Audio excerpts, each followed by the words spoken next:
ಪ್ರಪಂಚದಲ್ಲಿನ ಅತಿದೊಡ್ಡ ಮತ್ತು ಅತಿ ಬಲಿಷ್ಠ ನೌಕಾಪಡೆಗಳಲ್ಲಿ ನಮ್ಮ ಭಾರತೀಯ ನೌಕಾಪಡೆಯೂ ಒಂದು. ಮೊಟ್ಟ ಮೊದಲ ಬಾರಿಗೆ ವಿದೇಶಿಯರ ಆಕ್ರಮಣದಿಂದ ಮರಾಠ ಸಂಸ್ಥಾನವನ್ನು ರಕ್ಷಿಸಲು ಮಹಾರಾಷ್ಟ್ರದ ಹೆಬ್ಬುಲಿಯಾದಂಥ ಛತ್ರಪತಿ ಶಿವಾಜಿಯವರು ಆಗಲೇ ಸದೃಢವಾದ ಮತ್ತು ಅತಿ ಶಕ್ತಿಯುತವಾದಂಥ ನೌಕಾಪಡೆಯನ್ನು ಕಟ್ಟಿದರು. ಇದೇ ದೇಶದಲ್ಲಿನ ಪ್ರಥಮ ನೌಕಾಪಡೆ. ಆದ್ದರಿಂದ ಛತ್ರಪತಿ ಶಿವಾಜಿಯವರನ್ನು ಭಾರತೀಯ ನೌಕಾಪಡೆಯ ಪಿತಾಮಹ ಅಥವಾ ಫಾದರ್ ಆಫ್ ಇಂಡಿಯನ್ ನೇವಿ ಎಂದು ಕರೆಯುತ್ತಾರೆ. ನಮ್ಮ ಭಾರತೀಯ ನೌಕಾಪಡೆಯು ಪ್ರಪಂಚದಲ್ಲಿನ 5ನೇ ಅತಿ ದೊಡ್ಡ ನೌಕಾಪಡೆಯಾಗಿದೆ. ನಮ್ಮ ದೇಶದ ನೌಕಾಪಡೆಯು ನಮ್ಮ ದೇಶದ ಟೆಕ್ನಾಲಜಿಕಲ್ ಪ್ರೋಗ್ರೆಸ್ ಅನ್ನು ರಿಫ್ಲೆಕ್ಟ್ ಮಾಡುತ್ತೆ. ಇಂಡಿಯನ್ ನೇವಿಯಲ್ಲಿನ ಅಡ್ವಾನ್ಸ್ಡ್ ಅಥವಾ ಅತ್ಯಾಧುನಿಕ ಹಡಗುಗಳು, ಸಬ್ಮೆರಿನ್ಗಳು ಮತ್ತು ಏರ್ ಕ್ರಾಫ್ಟ್ಗಳ ಕಾರ್ಯನಿರ್ವಹಿಸಲು ದೇಶದಲ್ಲಿನ ಅತ್ಯುತ್ತಮ ಪ್ರತಿಭೆಗಳನ್ನು ಮಾತ್ರ ನಮ್ಮ ಇಂಡಿಯನ್ ನೇವಿ ಬಯಸುತ್ತದೆ. ಅದಕ್ಕಾಗಿ ಆಲ್ ಇಂಡಿಯಾ ಮೆರಿಟ್ ಆಧಾರದ ಮೇಲೆ ನಮ್ಮ ನೇವಿಯಲ್ಲಿ ರಿಕ್ರೂಟ್ಮೆಂಟ್ ಮಾಡಿಕೊಳ್ಳಲಾಗುತ್ತದೆ. ಇಂಡಿಯನ್ ನೇವಿಯ ರಿಕ್ರೂಟ್ಮೆಂಟ್ ನಲ್ಲಿ written test, service selection board interview ಮತ್ತು ಮೆಡಿಕಲ್ ಎಕ್ಸಾಮಿನೇಷನ್ ಮತ್ತು ಅವರವರ ಮೆರಿಟ್ ಆಧಾರದ ಮೇಲೆ ಕ್ವಾಲಿಫೈ ಮಾಡುತ್ತಾರೆ. ಈ ರಿಕ್ರೂಟ್ಮೆಂಟ್ ಪ್ರೊಸೀಜರ್ ನಲ್ಲಿ ಯಾವುದೇ ಲಿಂಗ, ಧರ್ಮ, ಜಾತಿ ಮತ್ತು ಪ್ರದೇಶದ ಆಧಾರದ ಮೇಲೆ ಯಾವುದೇ ಭೇದ ಭಾವ ಇರುವುದಿಲ್ಲ. ಹಾಗಾದ್ರೆ ನಮ್ಮ ಇಂಡಿಯನ್ ನೇವಿಯಲ್ಲಿ ಯಾರ್ಯಾರು ಯಾವ ರೀತಿ ಸೇರಬಹುದು ಅಂತ ಈ ವಿಡಿಯೋದಲ್ಲಿ ತಿಳ್ಕೊಳ್ಳೋಣ.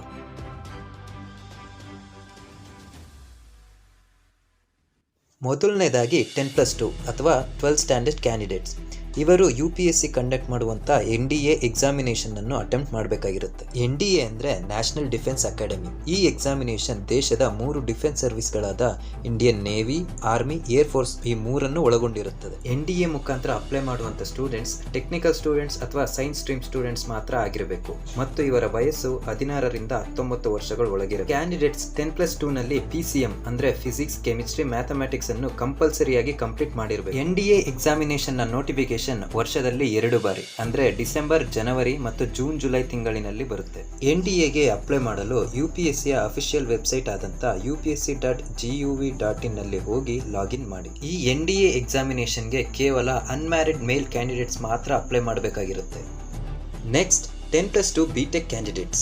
ಇದರಲ್ಲಿ ಕ್ಯಾಂಡಿಡೇಟ್ಸ್ಗಳನ್ನು ಡೈರೆಕ್ಟ್ ಆಗಿ ಸೆಲೆಕ್ಷನ್ ಮಾಡಲಾಗುತ್ತೆ. ಇದನ್ನು ಕೇವಲ ಟೆಕ್ನಿಕಲ್ ಮತ್ತು ಸೈನ್ಸ್ ಸ್ಟ್ರೀಮ್ ಸ್ಟೂಡೆಂಟ್ಸ್ಗಳು ಮಾತ್ರ ಅಪ್ಲೈ ಮಾಡಬೇಕು ಮತ್ತು ಇವರ ವಯಸ್ಸು 17ರಿಂದ 19 ವರ್ಷಗಳ ಒಳಗಿರಬೇಕು. ಕ್ಯಾಂಡಿಡೇಟ್ಸ್ 10+2 PCM ಸಬ್ಜೆಕ್ಟ್ಗಳಲ್ಲಿ ಮಿನಿಮಮ್ 70% ಅಗ್ರಿಗೇಟ್ ಮಾರ್ಕ್ಸ್ಗಳ ಜೊತೆಗೆ 10th ಮತ್ತು 12th ಸ್ಟ್ಯಾಂಡರ್ಡ್ ನಲ್ಲಿ ಇಂಗ್ಲಿಷ್ ಸಬ್ಜೆಕ್ಟ್ ನಲ್ಲಿ 50% ಮಾರ್ಕ್ಸ್ ಅನ್ನ ಸ್ಕೋರ್ ಮಾಡಿರಬೇಕು ಮತ್ತು ಇದರಲ್ಲಿ ಕೇವಲ ಅನ್ಮ್ಯಾರಿಡ್ ಮೇಲ್ ಕ್ಯಾಂಡಿಡೇಟ್ಸ್ಗಳು ಮಾತ್ರ ಎಲಿಜಿಬಲ್ ಆಗಿರ್ತಾರೆ. ಇದರಲ್ಲಿ ಅಪ್ಲೈ ಮಾಡುವಂತ ಕ್ಯಾಂಡಿಡೇಟ್ಸ್ JEE ಮೇನ್ ಎಕ್ಸಾಮಿನೇಷನ್ ಅನ್ನು ಅಟೆಂಪ್ಟ್ ಮಾಡಿರಲೇಬೇಕು.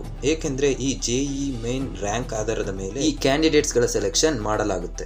ಇದರ ನೋಟಿಫಿಕೇಶನ್ ವರ್ಷದಲ್ಲಿ 2 ಬಾರಿ ಅಂದ್ರೆ ಜೂನ್ ಮತ್ತು ಡಿಸೆಂಬರ್ ತಿಂಗಳಿನಲ್ಲಿ ಬಿಡುಗಡೆ ಮಾಡುತ್ತಾರೆ ಮತ್ತು ಇದರಲ್ಲಿ ಅಪ್ಲೈ ಮಾಡಲು ಇಂಡಿಯನ್ ನೇವಿಯ ಅಫಿಷಿಯಲ್ ವೆಬ್ಸೈಟ್ ಆದಂತ joinindiannavy.gov.in ನಲ್ಲಿ ಲಾಗಿನ್ ಮಾಡಬೇಕು. Next graduation candidates. Graduation candidates UPSC conduct ಮಾಡುವಂಥ CDS ಎಕ್ಸಾಮಿನೇಷನ್ಗೆ ಅಪ್ಲೈ ಮಾಡಬೇಕಾಗಿರುತ್ತೆ. CDS combined defence service. ಈ ಎಕ್ಸಾಮಿನೇಷನ್ ಕೂಡ ಇಂಡಿಯನ್ ಆರ್ಮ್ ಫೋರ್ಸಸ್ ಆದಂಥ ನೇವಿ, ಆರ್ಮಿ, ಏರ್ ಫೋರ್ಸ್ ಈ 3ಅನ್ನು ಒಳಗೊಂಡಿರುತ್ತೆ. UPSC CDS ಎಕ್ಸಾಮಿನೇಷನ್ ಅನ್ನು ವರ್ಷದಲ್ಲಿ 2 ಬಾರಿ ಕಂಡಕ್ಟ್ ಮಾಡಲಾಗುತ್ತೆ ಹಾಗೂ ಇದರ ಏಜ್ ಲಿಮಿಟ್ 19ರಿಂದ 24 ವರ್ಷಗಳ ಒಳಗಿರಬೇಕು ಮತ್ತು ಈ ಎಕ್ಸಾಮಿನೇಷನ್ಗೆ ಕೇವಲ ಇಂಜಿನಿಯರಿಂಗ್ ಸ್ಟೂಡೆಂಟ್ಸ್ ಮಾತ್ರ ಅಪ್ಲೈ ಮಾಡಬೇಕಾಗಿರುತ್ತೆ. ಇದನ್ನು ಕೂಡ ಅನ್ಮ್ಯಾರಿಡ್ ಮೇಲ್ ಕ್ಯಾಂಡಿಡೇಟ್ಸ್ ಮಾತ್ರ ಅಪ್ಲೈ ಮಾಡಬೇಕಾಗಿರುತ್ತೆ. ಇದರ ನೋಟಿಫಿಕೇಶನ್ ವರ್ಷದಲ್ಲಿ 2 ಬಾರಿ ಅಂದ್ರೆ ಜೂನ್, ಜುಲೈ ಮತ್ತು ನವೆಂಬರ್ ತಿಂಗಳಿನಲ್ಲಿ ರಿಲೀಸ್ ಮಾಡಲಾಗುತ್ತೆ ಹಾಗೂ ಇದನ್ನು ಅಪ್ಲೈ ಮಾಡಲು UPSCಯ ಅಫಿಷಿಯಲ್ ವೆಬ್ಸೈಟ್ ಆದಂತ upsc.gov.in ನಲ್ಲಿ ಹೋಗಿ ಲಾಗಿನ್ ಮಾಡಬೇಕಾಗಿರುತ್ತೆ. Next UES candidates. University entry scheme. ಈ ಎಂಟ್ರಿಯಲ್ಲಿನ ಕ್ಯಾಂಡಿಡೇಟ್ಸ್ಗಳ ವಯಸ್ಸು 18ರಿಂದ 24 ವರ್ಷಗಳ ಒಳಗಿರಬೇಕು. ಈ ಎಂಟ್ರಿಯಲ್ಲಿ ಕೇವಲ engineering pre final year students ಮಾತ್ರ ಅಪ್ಲೈ ಮಾಡಬಹುದಾಗಿದೆ. ಅಂದ್ರೆ ನೀವೀಗ ಇಂಜಿನಿಯರಿಂಗ್ 7th ಸೆಮಿಸ್ಟರ್ ನಲ್ಲಿ ಇದ್ರೆ ನೀವು ಅಪ್ಲೈ ಮಾಡಬಹುದು. ಆದ್ರೆ ನೀವು 6th ಸೆಮಿಸ್ಟರ್ ವರೆಗೂ ಮಿನಿಮಮ್ 60% ಅಗ್ರಿಗೇಟ್ ಮಾರ್ಕ್ಸ್ ಅನ್ನ ಹೊಂದಿರಬೇಕು. ಇದು ಡೈರೆಕ್ಟ್ ಎಂಟ್ರಿ ಆಗಿತ್ತು. ಇದರಲ್ಲಿ ಕ್ಯಾಂಡಿಡೇಟ್ಸ್ ಗಳ ಸೆಲೆಕ್ಷನ್ ಕ್ಯಾಂಪಸ್ ಇಂಟರ್ವ್ಯೂ ಮುಖಾಂತರ ಮಾಡಲಾಗುತ್ತೆ. Next NCC special entry. ಇದು ಕೂಡ ಸ್ಪೆಷಲ್ ಎಂಟ್ರಿ ಆಗಿದ್ದು ಕೇವಲ NCC ನ್ಯಾವಲ್ ವಿಂಗ್ ಕ್ಯಾಂಡಿಡೇಟ್ಸ್ ಮಾತ್ರ ಅಪ್ಲೈ ಮಾಡಬಹುದು ಮತ್ತು ಇದರ ಏಜ್ ಲಿಮಿಟ್ 19ರಿಂದ 25 ವರ್ಷಗಳ ಒಳಗಿರಬೇಕು ಹಾಗೂ ಈ ಕ್ಯಾಂಡಿಡೇಟ್ಸ್ ತಮ್ಮ ಗ್ರಾಜುಯೇಷನ್ ನಲ್ಲಿ ಮಿನಿಮಮ್ 50% ಅಗ್ರಿಗೇಟ್ ಮಾರ್ಕ್ಸ್ ಗಳನ್ನು ಹೊಂದಿರಬೇಕು. ಜೊತೆಗೆ ಇವರು NCC ಸೀನಿಯರ್ ಡಿವಿಷನ್ ನಲ್ಲಿ 2 ಇಯರ್ಸ್ ಎಕ್ಸ್ಪೀರಿಯನ್ಸ್ ಇದ್ದು ಮಿನಿಮಮ್ B ಗ್ರೇಡ್ ನ C ಸರ್ಟಿಫಿಕೇಟ್ ಅನ್ನ ಹೊಂದಿರಬೇಕು. ಇದರಲ್ಲೂ ಕೂಡ ಕೇವಲ ಅನ್ಮ್ಯಾರಿಡ್ ಮೇಲ್ ಕ್ಯಾಂಡಿಡೇಟ್ಸ್ ಮಾತ್ರ ಅಪ್ಲೈ ಮಾಡಬೇಕಾಗಿರುತ್ತೆ ಮತ್ತು ಈ NCC ಎಂಟ್ರಿಯಲ್ಲಿ ಕ್ಯಾಂಡಿಡೇಟ್ಸ್ ಗಳ ಸೆಲೆಕ್ಷನ್ ಡಿಸ್ಟ್ರಿಕ್ಟ್ SSP ಇಂಟರ್ವ್ಯೂ ಮುಖಾಂತರ ಮಾಡಲಾಗುತ್ತೆ. Women in Indian navy. Indian ನೇವಿಯಲ್ಲಿ ಫಿಮೇಲ್ ಕ್ಯಾಂಡಿಡೇಟ್ಸ್ ಅನ್ನು ಕೇವಲ ಶಾರ್ಟ್ ಸರ್ವಿಸ್ ಕಮಿಷನ್ ಮುಖಾಂತರ ಸೇರ್ಪಡೆ ಮಾಡಿಕೊಳ್ಳಲಾಗುತ್ತೆ ಮತ್ತು ಇವರ ಸರ್ವಿಸ್ ಪೀರಿಯಡ್ ಕೇವಲ 10 ರಿಂದ 14 ವರ್ಷಗಳು ಮಾತ್ರ ಇರುತ್ತೆ. ಇಂಡಿಯನ್ ನೇವಿಯಲ್ಲಿ ಫಿಮೇಲ್ ಕ್ಯಾಂಡಿಡೇಟ್ಸ್ 3 ಬ್ರಾಂಚ್ಗಳಿಗೆ ಅಪ್ಲೈ ಮಾಡಬಹುದು. ಒಂದು ಎಕ್ಸಿಕ್ಯೂಟಿವ್ ಬ್ರಾಂಚ್, ಇಂಜಿನಿಯರಿಂಗ್ ಬ್ರಾಂಚ್ ಮತ್ತು ಎಜುಕೇಷನ್ ಬ್ರಾಂಚ್. ಮೊದಲನೇದಾಗಿ ಎಕ್ಸಿಕ್ಯೂಟಿವ್ ಬ್ರಾಂಚ್. ಈ ಬ್ರಾಂಚ್ನಲ್ಲಿ 5 ಎಂಟ್ರಿಗಳಿರುತ್ತೆ. ಅದರಲ್ಲಿ ಮೊದಲನೇದು ATC entry, air traffic control.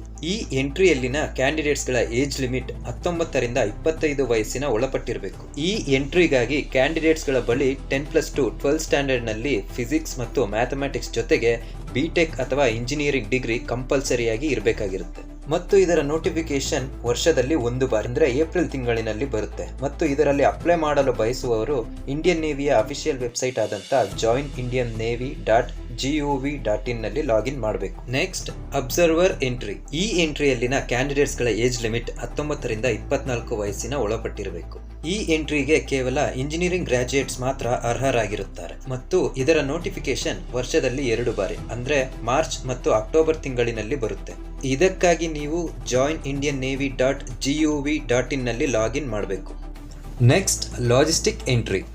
ಈ ಎಂಟ್ರಿಯ ಏಜ್ ಲಿಮಿಟ್ 19 ರಿಂದ 25 ವರ್ಷಗಳ ಒಳಪಟ್ಟಿರಬೇಕು ಹಾಗೂ ಇದರ ನೋಟಿಫಿಕೇಶನ್ ವರ್ಷದಲ್ಲಿ 1 ಬಾರಿ ಬರುತ್ತೆ, ಅದು ನವೆಂಬರ್ ತಿಂಗಳಿನಲ್ಲಿ. ಇದರಲ್ಲಿ ಅಪ್ಲೈ ಮಾಡಲು ಕೂಡ joinindiannavy.gov.in ನಲ್ಲಿ ಲಾಗಿನ್ ಮಾಡಬೇಕು. ಮತ್ತು ಇದರ ಎಜುಕೇಷನ್ ಕ್ವಾಲಿಫಿಕೇಶನ್ ಬಗ್ಗೆ ಮಾತಾಡಿದರೆ ಇದರಲ್ಲಿ 3 ಬ್ರಾಂಚ್ಗಳಿರುತ್ತೆ. ಅವು logistic cadre, work, catering. Logistic cadre ಬ್ರಾಂಚ್ನಲ್ಲಿ BE, BTech, MBA, BSc, BCom, BSc IT, MCA, MSc IT ಇವರು ಅಪ್ಲೈ ಮಾಡಬಹುದು.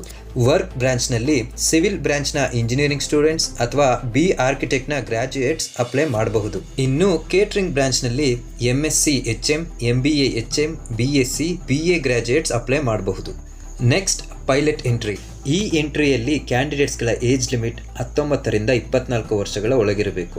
ಆದರೆ ಯಾವ ಕ್ಯಾಂಡಿಡೇಟ್ಸ್ಗಳ ಬಳಿ DTCA ಮುಖಾಂತರ ಪಡೆದ ಕಮರ್ಷಿಯಲ್ ಪೈಲಟ್ ಲೈಸೆನ್ಸ್ ಇದ್ದರೆ ಇಂಥವರ ಏಜ್ ಲಿಮಿಟ್ 19 ರಿಂದ 25 ವರ್ಷಗಳಾಗಿರುತ್ತೆ. ಮತ್ತು ಈ ಎಂಟ್ರಿಯಲ್ಲಿ ಕೇವಲ ಇಂಜಿನಿಯರಿಂಗ್ ಗ್ರಾಜುಯೇಟ್ಸ್ ಮಾತ್ರ ಅಪ್ಲೈ ಮಾಡಬೇಕಾಗಿರುತ್ತೆ ಹಾಗೂ ಇದರ ನೋಟಿಫಿಕೇಶನ್ ವರ್ಷದಲ್ಲಿ 2 ಬಾರಿ ಅಂದರೆ ಮಾರ್ಚ್ ಮತ್ತು ಅಕ್ಟೋಬರ್ ತಿಂಗಳಿನಲ್ಲಿ ಬರುತ್ತೆ.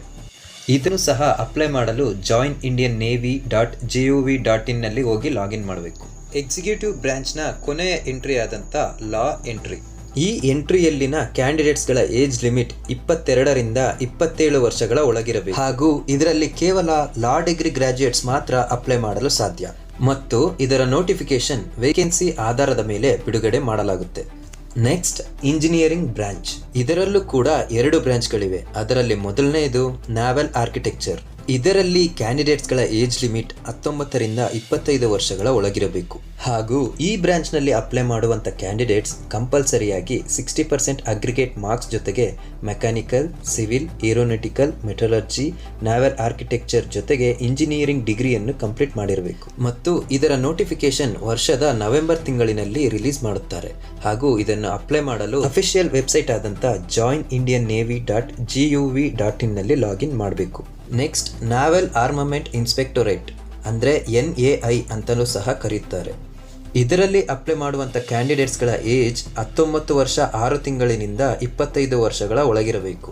NAIಗೆ ಬೇಕಾದಂಥ qualification electrical, electronics, mechanical, production, instrumentation, IT, chemical, metallurgy, aerospace engineering ಬ್ರಾಂಚ್ಗಳಿಂದ ಇಂಜಿನಿಯರಿಂಗ್ ಡಿಗ್ರಿಯನ್ನು ಕಂಪ್ಲೀಟ್ ಮಾಡಿರಬೇಕು ಮತ್ತು ಇದರ ನೋಟಿಫಿಕೇಶನ್ ವರ್ಷದ ಏಪ್ರಿಲ್ ತಿಂಗಳಿನಲ್ಲಿ ಬಿಡುಗಡೆ ಮಾಡುತ್ತಾರೆ. ಇದಕ್ಕಾಗಿ ನೀವು joinindiannavy.gov.in ನಲ್ಲಿ ಹೋಗಿ ಲಾಗಿನ್ ಮಾಡಬೇಕು. ಇನ್ನು ಕೊನೆಯ ಬ್ರಾಂಚ್ ಎಜುಕೇಷನ್ ಬ್ರಾಂಚ್.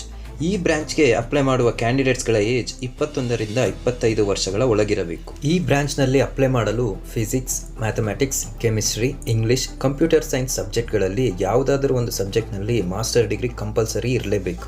ಮತ್ತು ನೀವು ಎಕನಾಮಿಕ್ಸ್, ಹಿಸ್ಟ್ರಿ ಆ್ಯಂಡ್ ಪೊಲಿಟಿಕಲ್ ಸೈನ್ಸ್ನಲ್ಲಿ ಪೋಸ್ಟ್ ಗ್ರಾಜ್ಯುಯೇಷನ್ ಮಾಡಿದರೆ ನೀವು ಕೂಡ ಈ ಬ್ರಾಂಚ್ನಲ್ಲಿ ಅಪ್ಲೈ ಮಾಡಬಹುದು.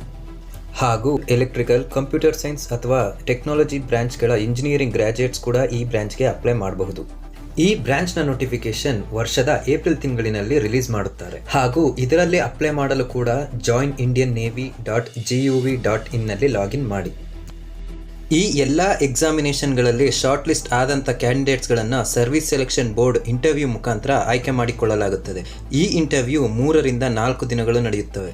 ಈ 3-4 ದಿನಗಳಲ್ಲಿ ಪ್ರತಿಯೊಬ್ಬ ಕ್ಯಾಂಡಿಡೇಟ್ಸ್ನ ಫಿಸಿಕಲ್ ಮತ್ತು mental stress, leadership qualities, fighting spirit, clarity of thought, expression, ಇನ್ನೂ ಹೀಗೆ ಅವರವರ ಸಾಮರ್ಥ್ಯವನ್ನು ಗುರುತಿಸಿ ಹುದ್ದೆಯನ್ನು ನಿರ್ಣಯಿಸುತ್ತಾರೆ. ನೀವು ಕೂಡ ಇಂಡಿಯನ್ ನೇವಿಯಲ್ಲಿ ಜಾಯ್ನ್ ಆಗಿ ನಮ್ಮ ಇಂಡಿಯನ್ ನೇವಿಯನ್ನು ಮತ್ತಷ್ಟು ಬಲಿಷ್ಠಗೊಳಿಸಿ.